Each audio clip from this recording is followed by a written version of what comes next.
Hello everyone, welcome to Keerthi's world. Friends, ఇవాల్టి మన special recipe వచ్చేసి ఫ్రూట్ సలాడ్.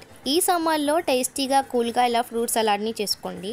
హెల్తీగా చాలా టేస్టీగా తినేయచ్చు. ఈ ఫ్రూట్ సలాడ్ చేయడం కూడా చాలా సింపుల్. ముందుగా ఫ్రూట్ సలాడ్ని చేయడానికి కొన్ని ఫ్రెష్ ఫ్రూట్స్, మీకు ఇష్టమైన ఫ్రూట్స్ని తీసుకోండి. ఈ ఫ్రూట్ సలాడ్లో మెయిన్గా ఈ కస్టర్డ్ పౌడర్ని తీసుకోండి. నేను ఇక్కడ 2 లీటర్ మిల్క్ని అయితే తీసుకున్నా. ముందుగా నేను ఒక బౌల్లో మిల్క్ని తీసుకున్నా. ఈ మిల్క్లో కస్టర్డ్ పౌడర్ని యాడ్ చేయడానికి 2 టీ స్పూన్ కస్టర్డ్ పౌడర్ని యాడ్ చేసుకొని ఉండలు లేకుండా బాగా మిక్స్ చేసుకోవాలి. మిక్స్ చేసుకొని పక్కన పెట్టుకుందాం. ఇప్పుడు మిల్క్ని అడుగు అంటకుండా బాయిల్ చేసుకుంటూ ఉండాలి.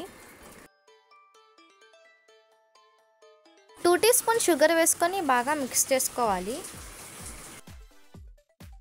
మిక్స్ చేసి పెట్టుకున్న కస్టర్డ్ పౌడర్ని కొద్ది కొద్దిగా యాడ్ చేసుకుంటూ కలుపుకోవాలి. బాగా మిక్స్ చేసుకుంటూ ఉండాలి. ఇప్పుడు దీన్ని 2 అవర్స్ పాటు ఫ్రిడ్జ్లోనే పెట్టి కూల్ చేసుకుందాం.